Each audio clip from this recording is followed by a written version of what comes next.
up, girl, is going to burn out. It's the last crooked mile I will walk for you. It's the last dirty joke to make you smile. Buenos días. Bienvenidos al canal Caracterización Petrofísica, donde encontrarán lo último en tendencias, herramientas y metodologías. Mi nombre es César Aguilar y hoy tenemos un segmento de Petro Coffee, un segmento ideado para que tengamos especiales invitados como el que tenemos el día de hoy, para que emulemos las tertulias que tenemos los expertos alrededor de un café. Hoy nos acompaña Juan Carlos Porro. Juan Carlos, gracias por tu asistencia hoy. No, gracias a ti, César, por la invitación. Juan Carlos es ingeniero geólogo, graduado en la Universidad de los Andes, ¿verdad, Juan Carlos? No, de Oklahoma. En Oklahoma, en la Universidad de Oklahoma. Tiene una maestría en geología, mención en petrofísica en la Escuela de Minas de Colorado y una especialización en petrofísica en la excelentísima Centro de Tecnología de Amoco en Tucson. Ya con 37 años de experiencia en la industria petrolera, donde se inició en PDVSA, llegando a desempeñar incluso el cargo de asesor de petrofísica de los estudios integrados de yacimiento, teniendo a cargo coordinación, aplicación de mejores prácticas, nuevas tecnologías en proyectos de caracterización petrofísica de yacimiento, una trayectoria distinguida. También fue miembro del comité de guía de la Comunidad de Conocimientos de Petrofísica de Petróleos de Venezuela. Desde el año 2003 es cofundador y miembro de la junta directiva de la empresa Interrock, empresa que de cada espacio que he podido llevar la he recomendado por ese conjunto de profesionales que acompañan a Juan Carlos, realizando consultorías para múltiples empresas en muchos países, con lo cual su experiencia y visión global le permiten ser considerado una autoridad técnica en petrofísica. Además, ha sido profesor en varios programas de universidades reconocidas, es instructor certificado para la enseñanza del software IP para Latinoamérica, ha publicado 26 trabajos técnicos en el área de petrofísica y caracterización de yacimiento, ha sido conferencista invitado en el simposio anual de la SPWLA en el año 2002 y obteniendo incluso reconocimientos como el premio al mejor trabajo en el simposio de evaluación de formaciones de la IAPG en el año 2011. Entonces, realmente es un honor para nosotros contar con tu presencia el día de hoy. Gracias por tu deseo de compartir tus conocimientos y conversemos un poco, Juan Carlos. Sí, no, muchas gracias a ti, César, por la invitación nuevamente. Y también gracias a la audiencia que llegará a esta tertulia, ¿no?, que vamos a tener.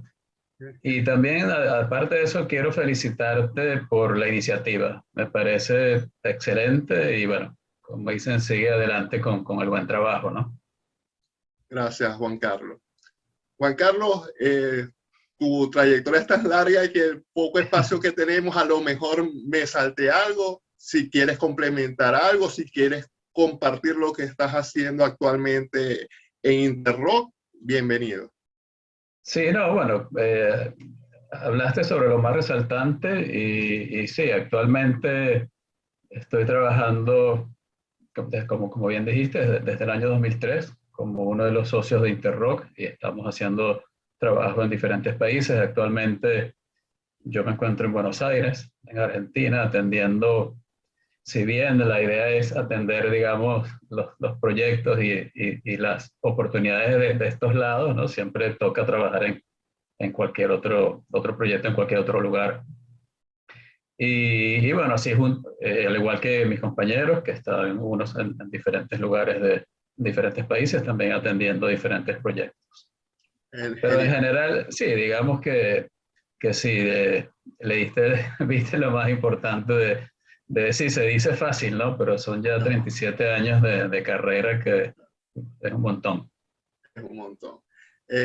Recuerden que van a tener todos los contactos y redes sociales para que, si producto de esta tertulia quieren establecer algún tipo de contacto con Juan Carlos, puedan hacerlo en los comentarios y en la cajita de descripción de este video.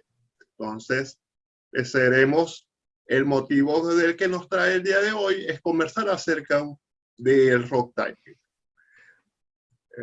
Juan Carlos es una autoridad técnica al respecto, entonces queríamos aprovechar su presencia, ya que consideramos que el proceso de rock typing es un aspecto muy importante para la caracterización petrofísica de yacimiento, pero a su vez es retador, debido a la gran cantidad de metodologías y alternativas que están disponibles y que hay que emplear seguramente dependiendo de los objetivos que se tengan en el estudio, de la calidad de los datos, de muchos factores que hay que analizar. Y qué más que aprovechar entonces la experiencia de Juan Carlos para que nos dé algunas luces, para que podamos entonces aprovechar su experiencia para mejorar nuestro proceso. Si te interesa el tema, por favor acompáñanos en el resto del video.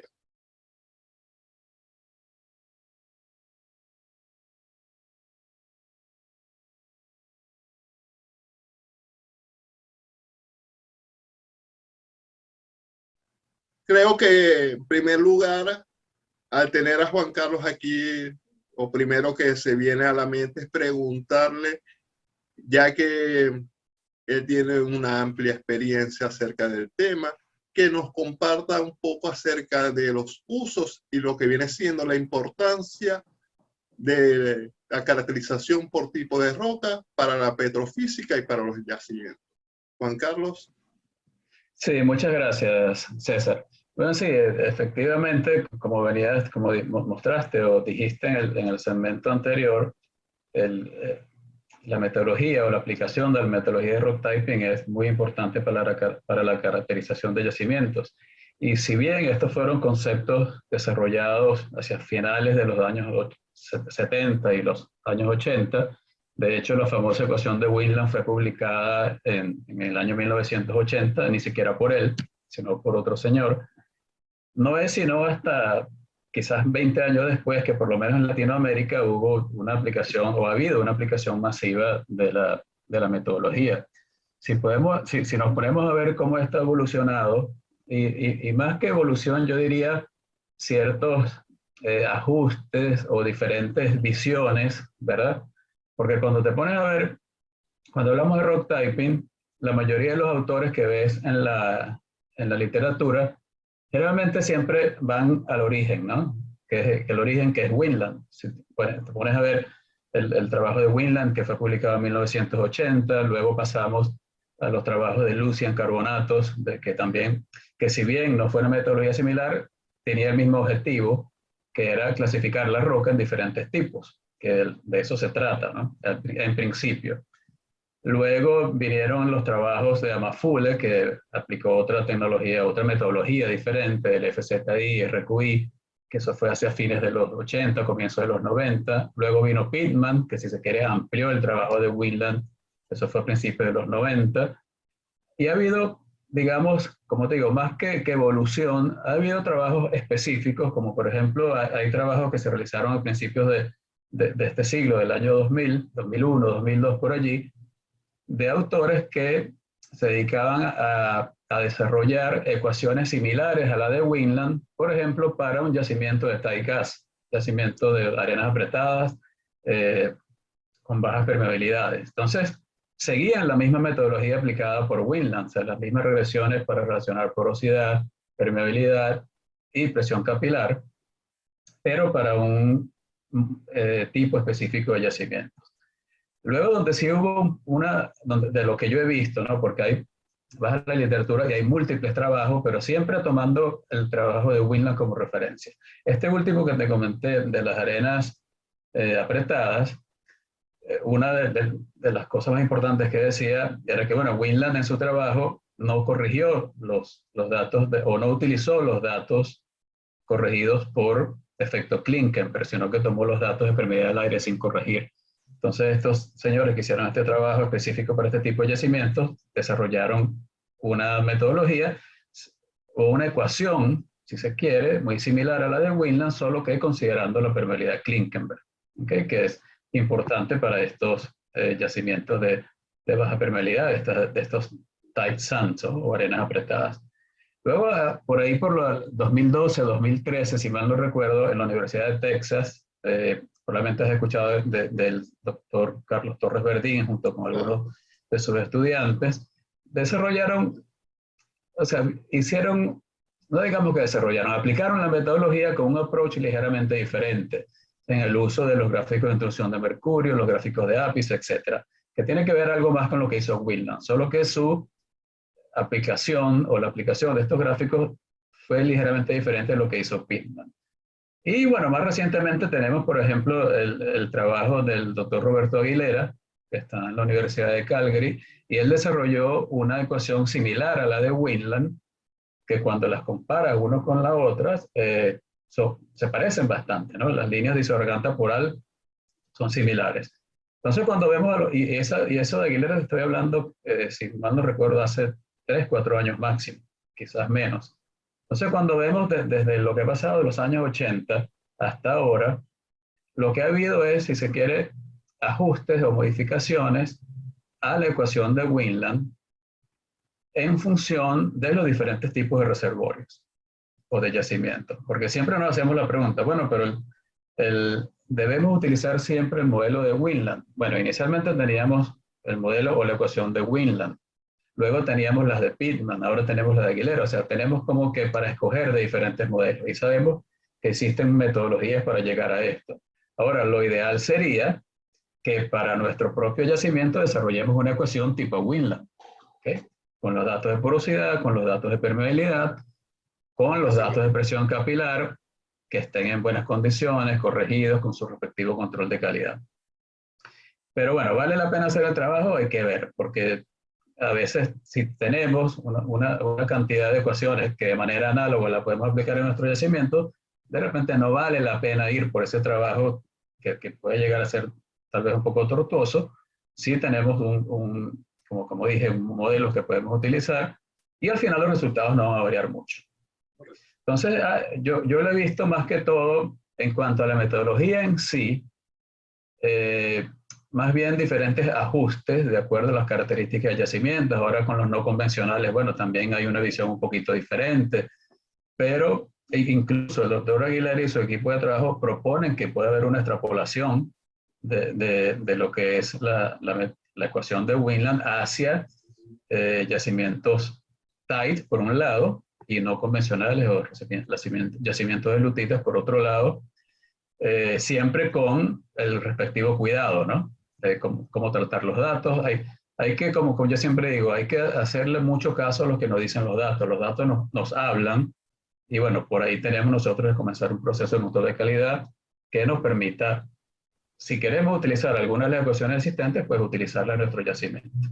Siempre y cuando, y muy importante, lo dijiste al final, y sabes muy bien que es algo que yo siempre digo en mis charlas, que tengamos claro el objetivo para qué estamos haciendo esto, para qué estamos haciendo rock typing, por qué queremos clasificar la roca, y más allá de eso, estar claros de que el tema no queda ahí. El tema es qué hacemos después que nosotros aplicamos la metodología para resolver la problemática específica de nuestro yacimiento. Entonces, ahí yo sí veo que ha habido una evaluación en la aplicación de la metodología. Y yo recuerdo, como tú bien dijiste, cuando me presentaste, yo estuve en el Centro de Tecnología de Amoco en el año 94, o sea, apenas unos años después de que estos conceptos habían sido desarrollados. Estuviste con los padres de la criatura. Sí, no, y es un privilegio, o sea, es un orgullo y un privilegio que haber tenido la oportunidad de conocer, no a Winland y a Pitman, por mala suerte, pero sí a muchos de los que trabajaron con ellos, ¿no? Y tener la información de primera mano de cómo se hicieron las cosas, por qué se hicieron. Y recuerdo que ellos siempre lo decían, me refiero a la gente de Amoco que estaba metida en esto, ¿no? Que inicialmente se pensó en determinar estos tipos de rocas porque se quería identificar las mejores zonas para ser inyectadas en procesos de recuperación secundaria. ¿ok? Y luego eso evolucionó, y luego obviamente dijeron, bueno, pero si lo podemos hacer para definir intervalos para inyectar, también lo podemos utilizar para identificar intervalos para cañonear. ¿Okay? Por eso serían las mejores zonas productoras. Claro que esto va acompañado de la determinación de capacidad de almacenamiento, capacidad de flujo, identificación de zonas ladronas, pero luego, hablando de las aplicaciones, vemos que, bueno, sabemos, y es lo que estamos hablando ahora, el rock typing se trata de la determinación de la calidad de la roca de yacimiento, pero también tiene aplicaciones como, por ejemplo, determinar espesores útiles, lo que es espesor neto de hidrocarburo versus no pay, ¿no? Como dicen, pay versus non-pay. Pero también hay algo que tenemos que considerar y una relación que siempre debemos tener en la mente es la relación entre tipos de roca, saturación de agua sobre el nivel de agua libre y presión capilar. Entonces, sí, entonces una de las aplicaciones de la metodología rock typing cuando vamos al modelado a saturación de agua en función de tipo de roca es justamente la determinación de las saturaciones de fluidos en condiciones originales de yacimientos, determinación de compartimentalización de los yacimientos, determinación, por ejemplo, de espesor de la zona de transición, y algo muy importante que bueno, desde un momento se sabía que se podía hacer, pero si te pones a ver con algunas tecnologías actuales, como que es la transición a las energías alternativas, algo muy importante como es la capacidad sellante de la roca.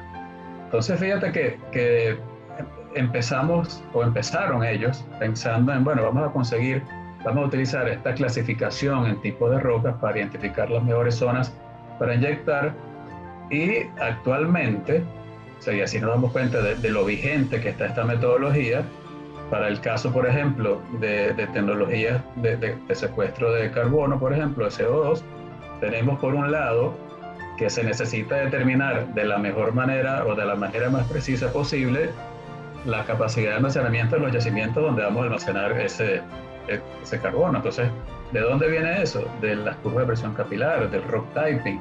Y por otro lado, necesitamos determinar la capacidad de sello de la roca sellante, porque no tenemos que dejar que ese fluido salga de allí. Y eso que estamos hablando de allí, de rock typing, de capilaridad. Entonces, eso es buenísimo, porque eso nos habla de que fácilmente con el conocimiento que hemos adquirido y que sigamos adquiriendo, podemos incorporarnos en todo lo que viene siendo también la parte de energías alternativas. O sea, que sí, nuestras habilidades son fácilmente migrables a otros campos.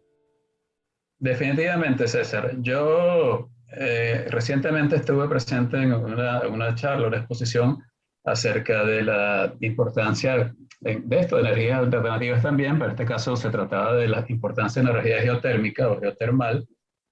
Y cuando el expositor decía, debemos lograr una mejor caracterización de nuestros yacimientos, implícitamente nos están diciendo, mira, si tenemos algo donde tenemos una evaluación convencional, podemos mejorarla muchísimo, y esto lo digo yo, no lo dijo él así, podemos mejorarlo muchísimo aplicando rock typing, porque es impresionante el valor agregado que se obtiene cuando se hace una evaluación petrofísica mediante o aplicando la metodología de tipos de roca, digámoslo así, contra una evaluación volumétrica convencional. Porque la de rock typing, como dije al comienzo, no es nada más determinar los tipos de rocas, sino cómo aplicamos esto, cómo aplicamos para hacer un modelado de saturación de agua, para definir unidades de flujo, etc. Entonces es un mundo muy, muy interesante, y yo creo que a pesar de que fueron conceptos desarrollados en los finales de los 70, publicados en los 80, nosotros acá tuvimos nuestro primer bocado, si se quiere, de esto a mediados de los 90, quizás fue ya a fines de los 90, a principios del año 2000, cuando se comenzó a masificar el uso de la metodología en Venezuela. Bueno, esto que acabamos de hablar hace un par de minutos sobre las energías alternativas, nos dicen que el rock typing está más vigente que nunca. O sea, ya el modelo o la metodología de rock typing, vamos a decirlo de esta manera, la definición de un modelo de tipo de roca debe ser un paso ya rutinario dentro de la generación de un modelo petrofísico. Así. Debe incorporarse esa parte siempre en lo que son las planificaciones y todas esas Sí, claro. partes también, pues, recursos. Caso base, así como hacemos nuestro flujo de trabajo, que tenemos, bueno, hay que tener el modelo de arcillosidad, de porosidad, bueno, la permeabilidad, etcétera, también el modelo de tipo de roca. O sea, ya debe estar incluidos como un caso base. Tú que nos escuchas y viste esta exposición de lo que vienen siendo todos los usos de rock typing, recuerda dejar en los comentarios cuál fue el que más te llamó la atención, en cuál lo empleas más. Tu opinión es muy valiosa para alimentar este video.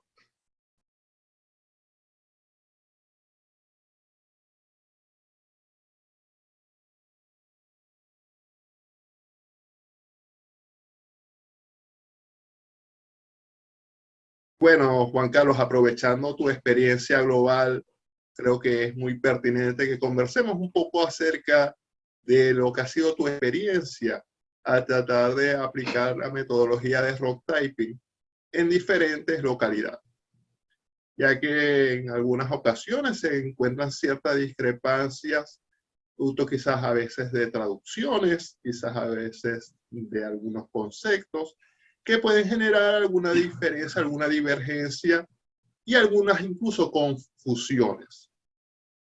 Entonces, bueno, tu experiencia global es muy valiosa. Nútrenos con ella, por favor. Sí, gracias, César. Bueno, sí, tienes la razón. Nosotros en Interrock y yo particularmente también hemos tenido la oportunidad de trabajar en diferentes países, como lo bien lo dijiste, y lo hemos vivido, ¿no? Como puede haber diferentes variaciones o diferentes puntos de vista acerca de cómo aplicar la metodología. Entonces, te lo voy a ir, bueno, van a ir viniendo ideas y vamos a ir tratar de hilvanando las ideas, porque digamos, una de las diferencias que uno mayormente encuentra, no digamos diferencias, sino que hay compañías o incluso se ve en países que podrían tener una escuela más hacia la determinación de unidades de flujo, perdón, utilizando la metodología de Amafulle, ¿okay? FZI, indicadores de zona de flujo, etc. Mientras que en otros lugares son más dados a utilizar, a aplicar el rock typing siguiendo la metodología, vamos a decir, de Winland, aunque sabemos que ha variado a lo largo del tiempo. Pero sí, muchas veces uno se consigue ciertos problemitas que a veces tienen que ver con la semántica, ¿no? Que cuando hablan, por ejemplo, de la definición de tipos de roca y bueno, capaz que le hablas a un geólogo y discúlpenle, yo soy geólogo, pero capaz le hablas a un geólogo que es muy geólogo y cuando le hablas de tipo de roca, lo primero que le viene a la mente es carbonatos, areniscas, lutitas, limolitas, etcétera. Entonces ya lo asocian a otra cosa. Claro, exacto, lo que sería fases o fases sedimentarias. Muchas veces se habla sobre la relación de unas con otras, de fases con fases sedimentarias, y hay que tener mucho cuidado, porque cuando estamos hablando de fases sedimentarias o identificando fases sedimentarias, estamos viendo la roca, las estructuras sedimentarias, textura de la roca, etc. Mientras que lo que pretendemos, o lo que hacemos, o por lo menos pretendemos hacer, cuando determinamos los tipos de roca, fíjate que hasta el momento lo estoy llamando tipos de roca desde el punto de vista petrofísico, por eso ¿no? de hablar de tipo de roca, precisamente Sí. por eso. Claro, uno pretende, a través del uso de las curvas de presión capilar, identificar o entender el sistema poroso, no la roca como tal, la parte física, la matriz, sino el sistema poroso y su interconectividad. Entonces, a veces hay ese tipo de confusiones. Por ejemplo, este doctor Worthington, de inglés, que es conocidísimo, experto en la materia, una eminencia, él definió petrofacies como lo que nosotros usualmente conocemos como litofacies o fases sedimentarias. En una oportunidad, en un paper lo hizo así. Nosotros recuerdo que en los primeros años del grupo de trabajo, que bueno, muchos ahora formamos parte de Interrock, decíamos, bueno, es que si nosotros estamos clasificando la roca, o sea, estamos determinando facies, y lo hacemos siendo petrofísicos o desde el punto de vista petrofísico, vamos a llamarlas petrofáseas, ¿no? Pero por ahí viste que si nosotros en algún momento llamamos petrofáseas a los tipos de rocas definidos a partir del uso de curvas de presión capilar, pero por allá Worthington, siendo una gran eminencia, define petrofáseas de una manera diferente. Hay también, y volviendo al tema de FZI, de los indicadores de zonas de flujo, cuando nosotros vemos la metodología utilizada para determinar las zonas de flujo mediante este proceso, esta metodología, matemáticamente es casi que perfecto, es muy, muy bonito cómo se desarrolla, ¿no? Pero le falta, si se quiere, el ingrediente que tiene que ver con la parte geológica, la génesis de la roca, etcétera, que es algo que sí está considerado en la metodología de rock typing. Por suerte, nuevamente, y privilegiado nuevamente, yo tuve la oportunidad de trabajar, estando acá en PDVSA a fines de los 90, con el doctor Henry Ogen, nigeriano, mano derecha de Mafule, y teníamos discusiones a cada rato, donde era, o sea, rock typing versus FZI, o garganta de poro versus FZI. Entonces, sí, si bien matemáticamente la metodología de FZI es espectacular, siempre es bueno hacer ese cálculo de lo que es la garganta poral, que nos permita, digamos de alguna manera, estandarizar la definición de los tipos de roca. Algo que vemos con los FZI es que una unidad hidráulica 1, por llamarlo de alguna manera, en un pozo puede no ser la unidad hidráulica 1 en el pozo vecino. ¿Okay? Y eso se presta a confusión. Mientras cuando hablamos de tipos de roca o petrofáseas, porque el nombre original de esto, como lo llamó la gente de Amoco, es rock types. Por eso uno lo llama tipo de roca. Cuando uno dice un tipo de roca, de acuerdo a su clasificación inicial, que fue megaporoso, macro, meso, micro y nano, bueno, cuando tú dices, estás hablando, mira, esta es una roca macroporosa, es una roca macroporosa independiente de la litología que tenga, independiente si se encuentra en la cuenca del lago Maracaibo, si se encuentra en la cuenca oriental de Venezuela o en la cuenca neuquina, acá en Argentina, porque estamos refiriéndonos al sistema poroso. Algo muy importante también es las diferentes visiones que hay en diferentes lugares, ¿no? Que obviamente hay yacimientos donde aplicar la metodología de Winland o de rock typing o ni siquiera FZI tampoco es suficiente, porque imagínate, por ejemplo, yacimientos jugulares, ¿no? Con cavernas de gran tamaño, que tal vez acá en Venezuela los tenemos en gran cantidad, pero en Brasil, México, hacia el Medio Oriente sobre todo, hay muchos yacimientos donde, bueno, a veces, o sea, tal vez se haga difícil hasta tomar una muestra de la matriz. Y sabemos que la metodología de Winland fue desarrollada con datos de núcleos, iba a decir coronas, como se dice acá, datos de núcleos, que son tomados evidentemente en la matriz. Entonces, eso también es una, si se quiere, una pequeña desventaja de la metodología de Winland. Y que entonces nos preguntamos, bueno, ¿qué hacemos con los yacimientos fracturados, con los yacimientos que tienen sistemas porosos de doble y triple porosidad? Bueno, entra en juego también la parte dinámica, porque digamos, las curvas de producción, los potenciales iniciales de producción de los pozos también nos puede indicar cuál es la calidad de la roca. Entonces, claro, no vamos a tener una clasificación como la de Winland. Bueno, tenemos acá una clasificación de roca macro, mega, meso, etcétera, pero sí podemos clasificar ya, digamos, en paquetes más grandes nuestro yacimiento con rocas de diferente calidad, porque tú agarras, y ejercicio de eso hemos hecho por montón, agarras, y si tuviésemos un PLT, bueno, también tuvimos la oportunidad de hacerlo, sería la manera de corroborar eso. Las rocas de mejor calidad van a aportar más al flujo, las rocas o recibir, correcto, gracias, y lo contrario, y viceversa, ¿no?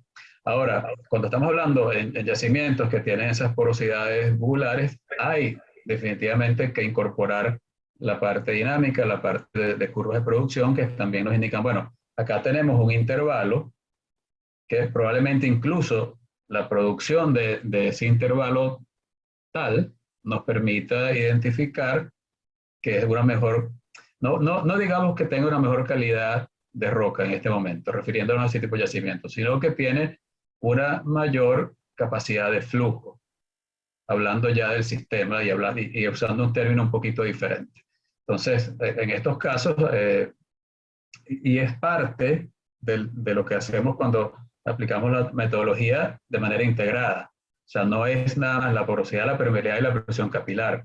Es el estudio sedimentológico, es el estudio petrográfico, es la producción de los pozos vecinos o de los campos vecinos que nos pueden dar luces acerca de la, y nuevamente no voy a decir calidad de roca en este momento, sino de la capacidad de flujo que pueda tener un tipo de roca o un conjunto de tipos de rocas que conforman una unidad de flujo. Buenísimo, eso es verdad, es así. He visto que has conversado mucho acerca de lo que viene siendo el radio de garganta y poro y presión capilar, pero sin introducir lo que viene siendo la parte de las pruebas de inyección de mercurio, o sea, como fuente de datos. Que eso también es motivo de discrepancia sobre qué es más adecuado o qué hacer cuando no tenemos disponibles pruebas de inyección de mercurio. Sí, bueno, eso siempre, como lo dicen, la pregunta obligada en los cursos, ¿no? ¿Qué pasa si no tenemos este dato? ¿O qué pasa si solo tenemos curva de presión capilar por estado restaurado, por ejemplo, o plato poroso? ¿Sí? Por definición, las curvas que se deben utilizar para aplicar la metodología de rock typing de manera, vamos a decirlo así, más correcta son las curvas de inyección de mercurio. ¿Okay? Es digamos, muy sencillo, si se quiere, pensar de que las presiones en las cuales se realizan las pruebas de estado restaurado, por ejemplo, no son suficientes como para, probablemente no lo sabemos, pero lo más seguro sea así, para alcanzar los sistemas microporosos y nanoporosos de la roca, que es lo que queremos nosotros, o que queremos ver con las curvas de presión capilar por inyección de mercurio, que llevarlas a una presión suficiente que podamos penetrar todos los diferentes sistemas porosos que existen en la roca o en la muestra, porque esa es otra cosa que tenemos que conocer y tenerlo presente, y a veces ahí también hay una confusión, ¿viste? Permítame que me desvíe un poquito y vuelva a unos minutos atrás. Cuando uno está hablando del tamaño de garganta poral dominante, que se determina es a partir de las curvas de inyección de mercurio, hay gente que piensa que es el único tamaño de garganta poral que está presente en la muestra, pero hay uno que predomina, y cuando hablamos de predomina, en este caso es el que domina el flujo en esa muestra en particular, así como puede ocurrir en un yacimiento. Las curvas de presión capilar no son como que la huella digital, digamos, de la roca, de la muestra, a la cual se le hace la prueba, y nos dicen muchas cosas sobre lo que es la calidad de la roca, cuando vemos la presión de entrada, presión de desplazamiento, la presión umbral, el final de la curva de presión capilar, ¿verdad? A la presión que sea, que ese justamente, lo vemos el tema de inyección de mercurio contra otros métodos, ¿no? Las curvas de presión de inyección de mercurio convencionales que llegan hasta 1700, 1800, 2000 psi, por lo general son suficientes, y esto es algo importante que debemos tomar en cuenta. Nosotros necesitamos curvas de presión capilar por inyección de mercurio que tengan una presión suficiente que puedan cubrir lo que es el espesor de la columna de hidrocarburos del yacimiento, es decir, la altura sobre el nivel de agua libre, considerando que el nivel de agua libre es donde la presión capilar es igual a 0, hablando del laboratorio. Entonces nosotros, y sabemos que hay una conversión directa entre presión capilar y altura. Entonces eso sería una buena manera de saber, bueno, hasta qué presión necesito yo la curva de presión capilar, conociendo la altura del yacimiento, ¿verdad? Desde el contacto, por llamarlo de alguna manera, suponiendo que sea un contacto, hasta el cierre estructural, para poner un ejemplo clásico, un ejemplo sencillo. Conociendo esa altura o ese espesor, nosotros podemos saber cuál es la mínima presión que necesitamos en una curva de presión capilar. Y las curvas de estado restaurado generalmente no alcanzan esa presión.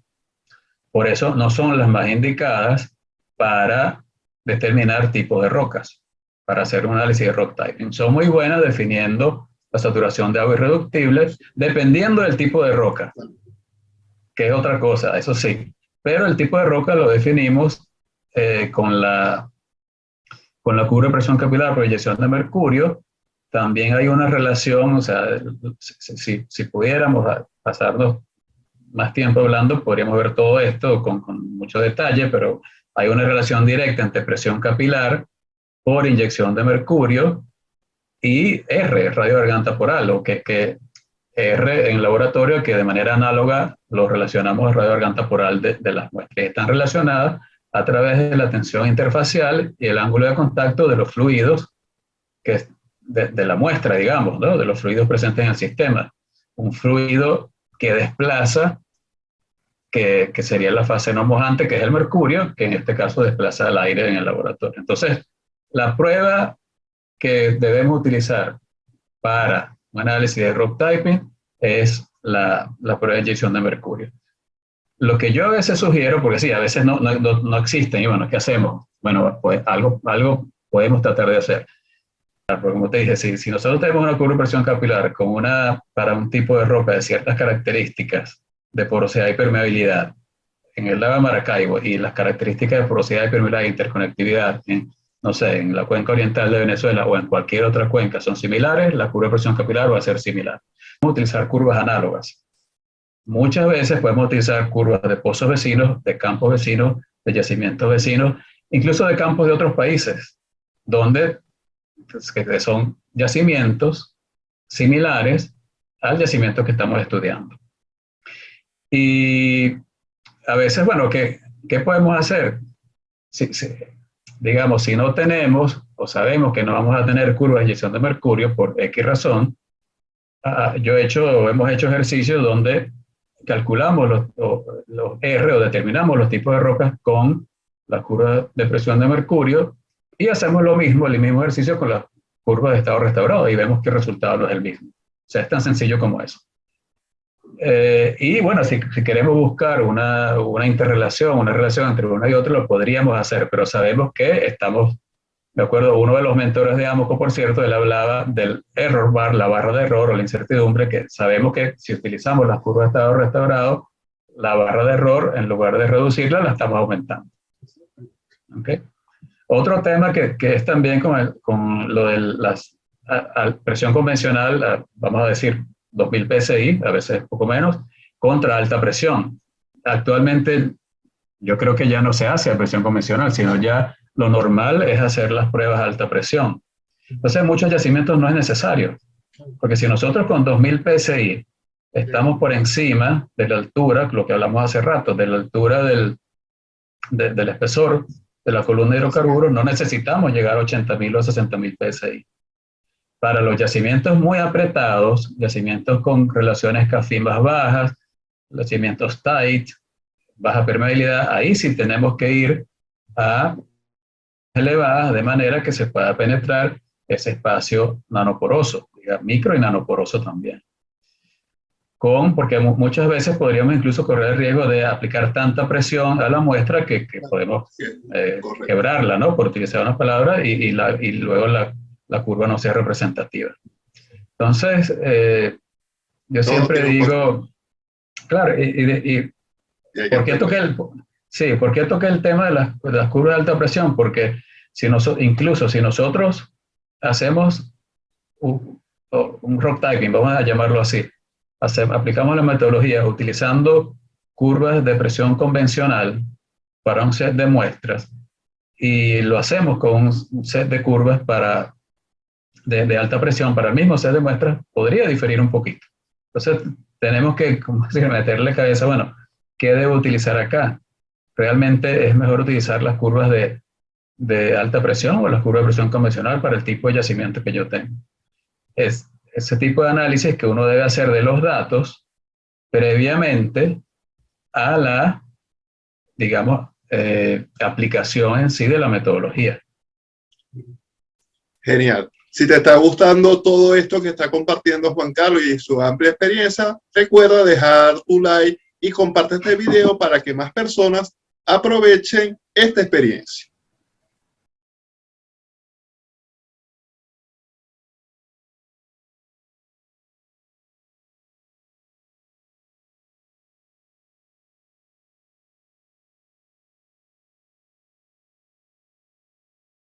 Uno de los aspectos que, digamos, con más énfasis intento transmitir a mis alumnos y a los jóvenes que entreno, que es la necesidad de ser cuidadoso a la hora de extrapolar los resultados como de un rock typing, porque especialmente ahora que se están usando tanto metodologías emergentes, machine learning, en algunas ocasiones nuestro modelo luce como sólido en el pozo con las muestras de subsuelo, pero a la hora de extrapolarlo, los resultados no son tan buenos como nosotros pensábamos. Entonces, para mitigar digamos, ese riesgo que siempre va a estar latente, pero digamos, en alguna forma mitigarlo, yo recomiendo 4 puntos y quiero que me des la opinión, si hay alguno que debo hacer más énfasis o incorporar alguno que se me haya pasado, porque, por ejemplo, yo trato de conversar mucho de que en la planificación coloquen suficiente tiempo para extrapolar. A veces colocan en sus proyectos, en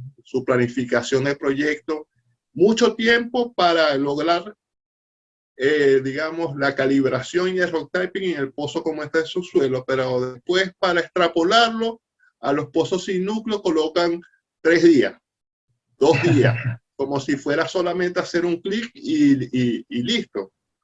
Y a la final la extrapolación es un proceso delicado y laborioso. Muy laborioso. Mucho la información de los pozos vecinos. Eso también, tú mencionaste algo que yo siempre trato de hacer mucho énfasis, que es la generación de una base de datos robusta, con toda la información que tengan disponible, pero cargado en el software.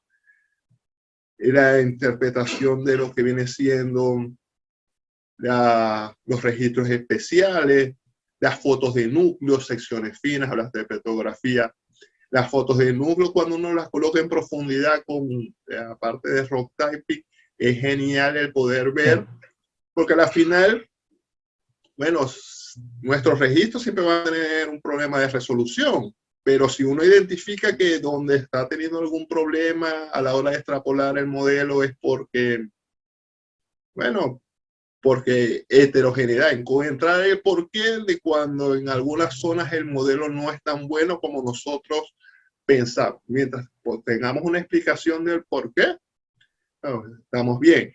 Pero a veces, dígame, por ejemplo, los registros de imágenes. En esos pozos que nosotros no tenemos la muestra de subsuelo, pero extrapolamos a un pozo que tiene registro de imágenes y comparamos. Bueno, estamos diciendo que esta es la mejor tipo de roca y el registro de imagen me lo está validando. Y eso que no lo utilicé en mi entrenamiento, en mi generación de modelos, en mis correlaciones. Son para mí esos 2 primeros puntos, pero entonces en lo que viene siendo el punto 3, que no utilicen todos sus datos duros, sus datos de subsuelo para entrenar. No importa si están utilizando metodologías emergentes o simplemente generando correlaciones tradicionales o estadística multivariada o univariada. Que dejen algunos datos sin incluir en su proceso para que luego puedan cuantificar el error. Porque todos sabemos que tenemos un error por medición, errores aleatorios, errores de todo tipo. Pero no lo cuantificamos. Entonces, es importante que si dejamos algunos datos y decimos que la ecuación, por ejemplo, una ecuación multivariada es tanto y me está dando un valor de tanto con respecto a algunas muestras de subsuelo que no coloqué para generar esa ecuación, esa correlación, y mi error es bajo, vamos a tener más confianza. Y esos son los puntos, digamos, que trato siempre de hacer énfasis. Finalmente, la parte de que, vamos, clasifiquen los pozos que no tienen muestra de subsuelo, no todos se pueden tratar de la misma forma. Claro. Hay casos, hay pozos que tienen un set muy limitado de registro. Y bueno, ahí es lógico que digamos, los yacimientos de nosotros que son de los 50 y los pozos más viejos tenían SP que no deflecta y por ejemplo long normal y short normal. Entonces ese pozo no lo podemos poner en el mismo saco, en el mismo grupo de los pozos que tienen un triple combo actual, registros más nuevos. Entonces primero tratar de apoyarnos en ese proceso de extrapolación con esos pozos que tienen, aunque no tengan muestra de subsuelo, tienen un set de registro más amplio, y hacer mapas y correlación. En muchas ocasiones el petrofísico, por las limitaciones del tiempo, no se apoya en suficiente medida de el poder de ver sus resultados plasmados en dos dimensiones y en correlaciones. Entonces, esas son como las cosas que yo menciono. No sé qué te parecen a ti, compártenos parte de tu experiencia al respecto en eso, porque para mí es una de las cosas claves, que en muchos trabajos que he leído se ve, me muestras el pozo con núcleo, ya excelente, y me quedo con la duda, ¿y qué pasó en el resto de los pozos? ¿Cómo se ve? ¿Cómo demostraste que en el resto de los pozos el modelo es al menos robusto, al menos eficiente? Sí, sí, voy a tratar bueno, hablar y resumir, englobar varias cositas acá, porque lo que está diciendo es totalmente cierto. Algo que mencionaste muy importante, y voy a ver más tarde esto, es el tema de los mapas. Definitivamente cuando extrapolamos el modelo, y eso tenemos que tenerlo claro desde el principio, vamos a aumentar la incertidumbre. ¿Okay? Vamos a tener un set de datos iniciales que, bueno, puede ser muy bueno en uno o varios pozos, donde vamos a estimar un modelo donde probablemente tengamos una muy buena correlación entre los datos de registros y datos de núcleos o coronas, pero luego cuando comenzamos a extrapolar ese modelo, comenzamos a perder certidumbre, o como tú dijiste, el modelo comienza a ser menos robusto a medida que nos alejamos de esos pozos claves, si se quiere. Ahora, yo siempre, a pesar de todas estas nuevas tecnologías, llamémoslas más bien, como el tema de estadística, machine learning, etcétera, yo siempre soy de aquellos que, bueno, mira, yo soy dado a aplicarlas, pero siempre hay que volver al pozo y revisarlo, a ver, bueno, qué desviación estoy obteniendo con lo que yo tal vez pensaba obtener. Y muchas veces es pregunta obligada y pone la cosa peor cuando me dicen, bueno, ¿y qué pasa? No tengo núcleos, ¿cómo hago aquí? Pero primero tenemos que tener, como te dije inicialmente, tener claro que vamos a tener incertidumbre, que esa barra de incertidumbre, como llamaba este señor Gamuco, va a aumentar cuando extrapolamos el modelo. Algo muy importante que debemos hacer, hiciste alusión a algo de esto, es la clasificación de los datos, ¿no? Digamos, por zonas en nuestro yacimiento, que nosotros podemos decir, bueno, en esta zona muchas veces pasa esto, tenemos un yacimiento y en esta zona el yacimiento tiene mayor certidumbre que en esta zona de acá. Y bueno, ahí viene un trabajo de, como dicen, hay que meterle cabeza, ¿no? Como dicen, hay que comenzar a pensar, bueno, ¿cómo hago la extrapolación? ¿Qué pasa si no tengo núcleos suficientes en el yacimiento? ¿Cómo para poder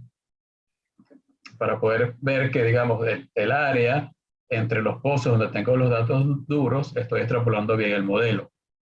Entonces, bueno, sí, obviamente, como te decías, las metodologías nuevas son muy importantes, pero yo siempre soy de aquellos que, como les dije, que me gusta revisar, bueno, vamos a ver qué podemos hacer. Tratar de identificar, y de alguna manera tú te referiste a esto cuando hablaste de colocar las imágenes de los núcleos. Bueno, vamos a tratar de identificar qué respuestas de los registros de alguna manera son identificables de lo que estamos viendo en el núcleo, ¿no? Eso es un primer paso bastante importante. Hay muchas, vamos a llamarlo, los programas, el software actual, todos los software prácticamente tienen estos vamos a llamarlo así, programas de cluster analysis que nos permiten identificar, entre comillas, rock types, realmente son electrofacies de acuerdo a la respuesta de los perfiles. Pero si nosotros pues, logramos identificar esta respuesta de los perfiles y relacionarlas con lo que estamos viendo en los núcleos, utilizando las fotos de núcleos, como tú dijiste, y los datos de núcleos, para lo cual tendríamos que tener una buena densidad de muestras de núcleos. Entonces, tal vez, y es así, ¿no? El vehículo para transportar o para extrapolar, pero en los modelos son los registros, básicamente, porque es la información que tenemos en todos los pozos. Entonces, es difícil poder decir, bueno, ¿cuál es la mejor manera de extrapolar? ¿Okay? Porque va evidentemente siempre a depender de los datos que tienes. A mí me gusta muchísimo identificar, hacer mapas de burbujas de datos, donde podemos decir, bueno, en esta área de yacimiento o en este pozo tenemos estos datos, en este otro pozo tenemos estos otros datos, de manera que te pueda dar por lo menos, si no de manera cuantitativa, por lo menos una sensación, digamos, al menos cualitativa, de que, bueno, en ciertas zonas, en ciertos pozos tenemos mayor o menor incertidumbre. Algo que sí aplicamos bastante, y creo que es lo que te referías, es lo de hacer el blind test. Cuando tú decías de dejar algunos pozos y no meterlos dentro del modelo, es justamente, bueno, vamos a aplicar el modelo, o perdón, a generar el modelo en unos pozos que tengan datos duros, y vamos a aplicarlo también en otros pozos que también tengan datos duros, pero que no se hayan utilizado para generar el modelo, para ver si en esos datos se reproduce este modelo que estamos generando. O sea, no meter todos los datos duros, como dijiste, creo que en el mismo saco, ¿no? Sino separarlos y bueno, hacer una selección de acuerdo a la ubicación geográfica, posición estratigráfica de los núcleos, ¿no? Donde estén los datos, y dejar un par de pocitos por ahí donde podamos comprobar el modelo. Ah, mira, el modelo lo aplicamos acá y sí funciona. Y luego buscar la manera de extrapolarlo. Bueno, sabemos que tenemos que utilizar los registros. A medida que tengamos registros de mayor calidad, la extrapolación va a ser mejor. Hay unos registros que de alguna manera uno lo puede asociar más a los rock types. Y uno puede decir, bueno, vamos a utilizar tal o cual registro para extrapolar el modelo que determinamos en este grupo de núcleos. Metodologías, bueno, hay un montón. Tú dijiste, está el Machine Learning, que es, digamos, si se quiere, que está más en auge últimamente, pero a veces metodologías más antiguas, pero vigentes todavía, como la aplicación de regresiones lineales, lógica difusa, redes neuronales, sí, multivariada, justamente, que es la regresión lineal múltiple. Eso puede ayudar a tener una extrapolación que sea aceptable, que es lo que estamos buscando. Había otra expresión que a mí siempre me quedó de los días de AMO, que era la 80% solution. O sea, un modelo que nos represente razonablemente el yacimiento y que nos dé una solución de un 80%. O sea, eso es suficiente para lo que queremos hacer. Pues fíjate lo siguiente, habiendo tantas incógnitas por las que hemos pasado, cuando llegamos al llegar al momento de extrapolación, ya tenemos una incertidumbre bastante grande, incluso con los datos duros. Entonces, pretender hacer una extrapolación donde no perdamos certidumbre, bueno, sería utópico, ¿no? Realmente. Ahí eso, si me permites, lo uno ya con, digamos, de cierta forma, el último punto visualizado que viene siendo, si nuestro objetivo final es un modelo de simulación, y entonces nuestro objetivo final va a ser celdas de 50 metros por 50 metros. Y a veces nos desgastamos y estamos meses y meses logrando una perfección en un pie y dos pies, que después el modelo se los va a comer. Correcto. Entonces no estamos logrando una solución eficiente en el tiempo. Entonces, digamos, ¿qué hacemos en esos casos en los que a la final sabemos que nuestro modelo va a una fase de simulación porque el objetivo final es generar un plan de explotación? Lo conversamos mucho y no quería dejar de pasar esta oportunidad de conversar contigo, porque también tenemos que tener presente que en esos casos, cuando nuestro objetivo final es ese, incorporar al ingeniero de simulación temprano para no tener que esperar hasta que nosotros generemos todo el proceso, todo el producto y después me diga, César, pero me hiciste 10 tipos de roca y esto me lleva a 10 millones de celdas con 10 tipos de roca, esta corrida es inviable. No esperar a ese punto en los cuales yo voy a tener que retrabajar o peor aún, dejar que él haga lo que necesite porque Sí, al final va a hacer lo que necesita para que su modelo corra. O correcto. se le doy yo el insumo o él lo hace. Y el que sabe la petrofísica, las características, es uno que ha estado a lo mejor Claro. un año analizando ese yacimiento. Sí, correcto. Entonces, quería que uniéramos de una vez con la parte de simulación y tu experiencia cuando has tenido que entregar un producto que sabes que vas a un modelo como tal para generar un plan de explotación. Sí, muy buen punto. Y bueno, permíteme agregar un par de cositas al tema de la extrapolación que siempre tenemos que considerar cuando hacemos la extrapolación el tipo de yacimiento que estamos trabajando. Por ejemplo, si estamos trabajando en yacimiento que está en condiciones de saturación de agua irreducible, el registro de resistividad es ideal para hacer la extrapolación, porque el registro de resistividad en esas condiciones está muy directamente asociado a tipos de roca. Muchas veces, si tenemos registro de resonancia magnética, también nos puede ayudar mucho. Sabemos que podemos generar pseudocurvas de presión capilar con los registros de resonancia magnética, pero bueno, siempre dependerá de la información que tengamos, ¿no? Como te dije, el caso de yacimiento en saturación de agua irreducible nos facilita mucho las cosas, pero no siempre es así. Entonces, bueno, este tema que me habla de simulación, bueno, excelente punto. De hecho, nosotros en Interrock, nuestra primera experiencia de nuestro primer trabajo, proyecto que realizamos acá en Argentina para estimular rock typing fue justamente para ser llevado a modelo de simulación. Y podemos decir que eso que fue hace, no sé, 16 años, algo así, la mejoría en la simulación, dicho por el ingeniero de simulación, fue enorme.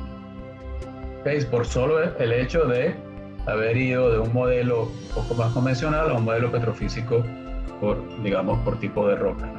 Pero sí, hay varias cositas que hay que hacer en el camino porque no podemos llegar con aquel montón de tipos de roca o una curva de rock types que cada pie varíe o cada 5 pies, etc. Yo siempre he dicho, y mucha gente creo que opinará igual, que definitivamente el vínculo, el link entre el modelo estático, el modelo geológico integrado y el modelo dinámico es petrofísica. Estamos así como en ese ir y venir, estamos en el medio, ¿no? Como que no somos aunque digamos...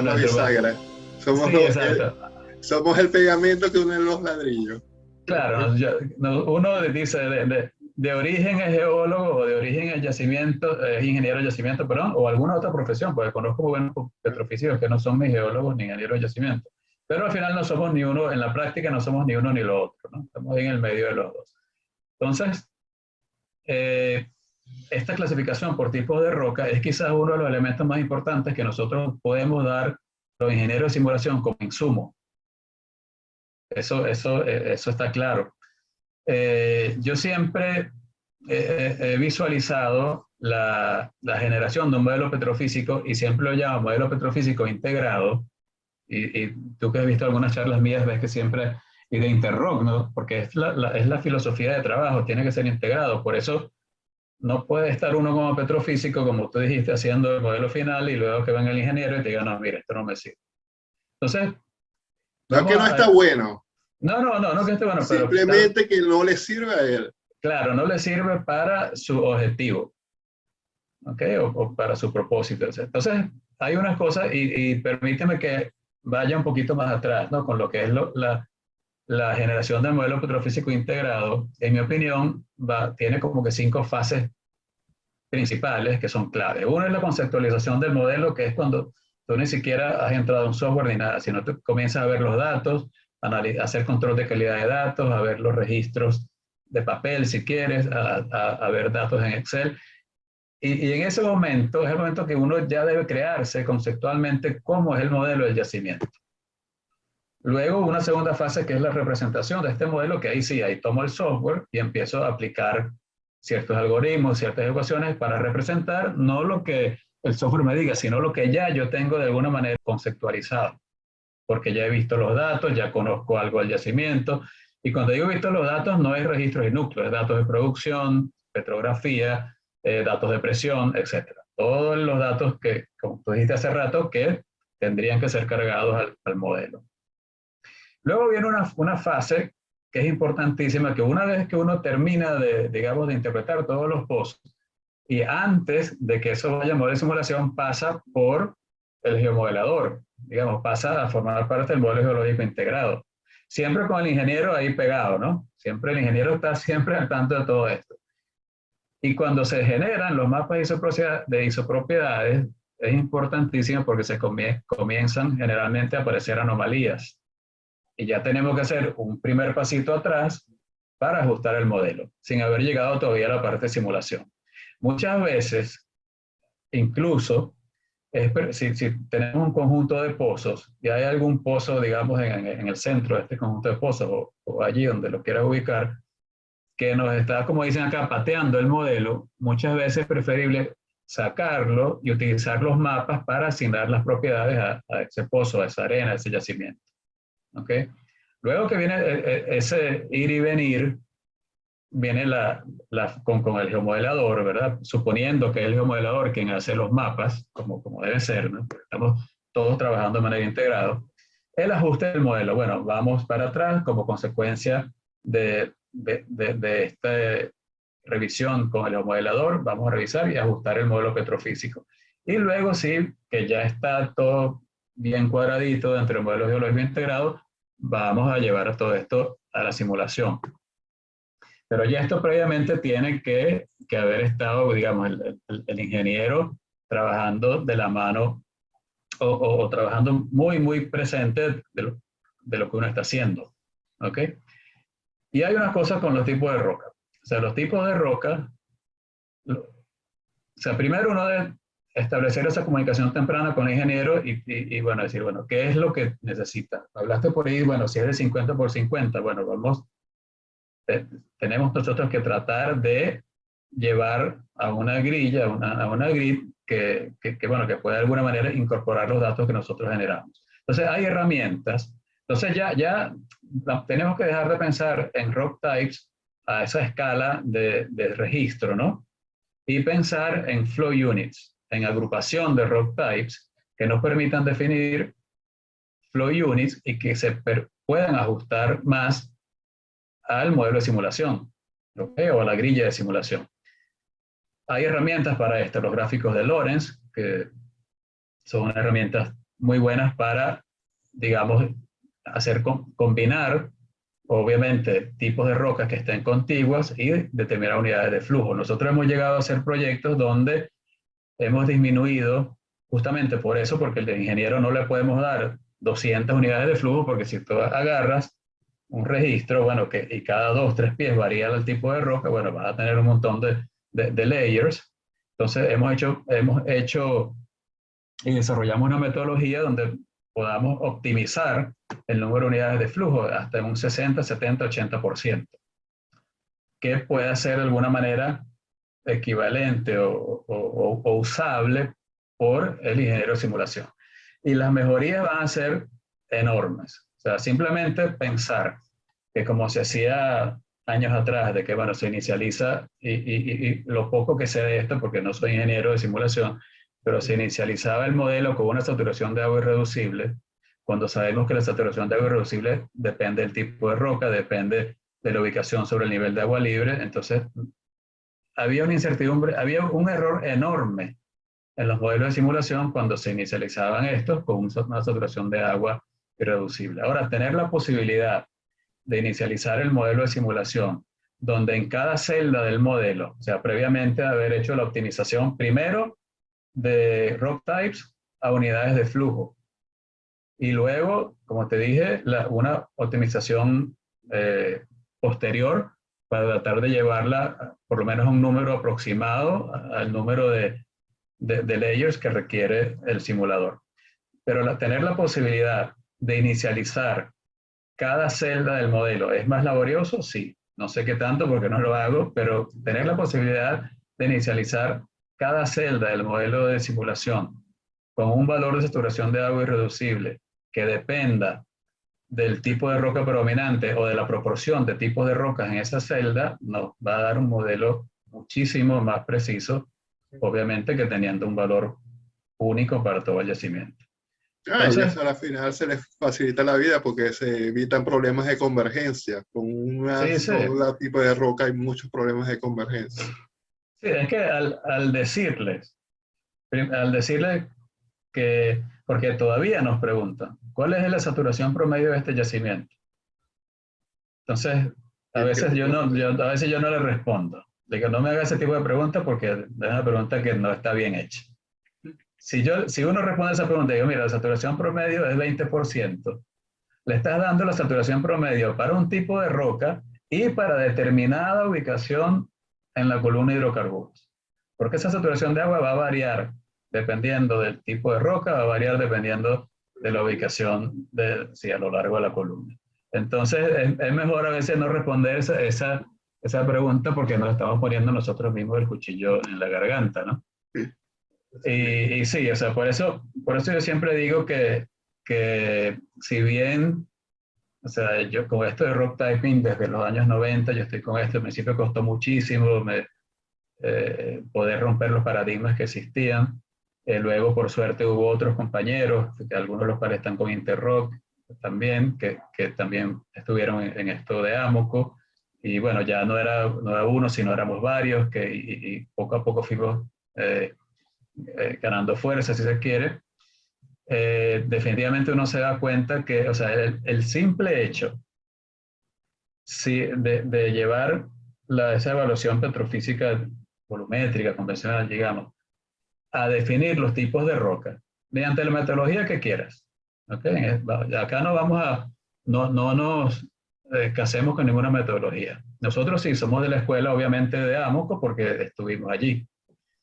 Pero vamos a suponer en este caso que no nos casemos con ninguna metodología, pero tener la posibilidad de clasificar la roca en grupos, en familias, como lo quieran llamar.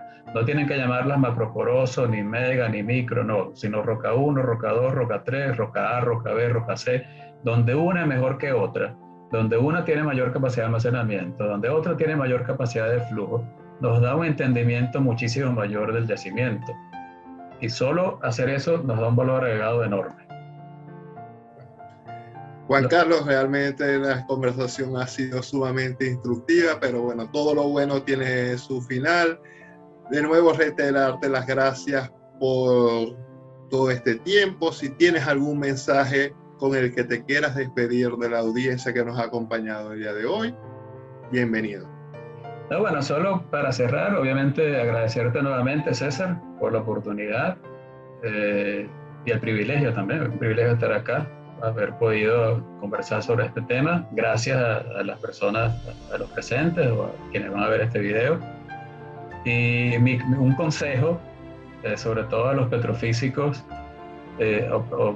digamos, como se dice, petrofísicos en formación, porque uno nunca deja de formarse como petrofísico. Estemos siempre conociendo y aprendiendo de diferentes disciplinas, porque eso es lo que al final te va a convertir en un petrofísico. Conocer, tal vez tener fortaleza en algo específico, pero también tener conocimiento de muchas áreas. ¿Okay? Y hablando específicamente de esto, por favor incluyan dentro de su evaluación petrofísica o interpretación petrofísica como caso base, como algo rutinario, la aplicación de la metodología de rock type. Porque, como les dije hace un rato, el valor agregado es enorme. Y luego, bueno, también una cosita que es importante, y creo que lo comenté al comienzo también, estar claros de qué es la aplicación, o sea, no solamente aplicar el rock typing o determinar los tipos de rocas, sino saber por qué lo estamos usando y saber cómo aplicarlo para resolver la problemática específica de nuestro yacimiento. Bueno, recuerden suscribirse al canal para que sigamos teniendo la oportunidad de contar con distinguidos ponentes como el que nos acompañó el día de hoy. Recuerden también aprovechar los contactos y las redes sociales de Juan Carlos para que en caso de alguna duda o para establecer algún contacto comercial, pueden hacerlo sin ningún problema. Gracias. Gracias a ti, César. I held Deja un like y suscríbete al canal para que seamos el aula virtual más grande en the history Petrofísica. that you write.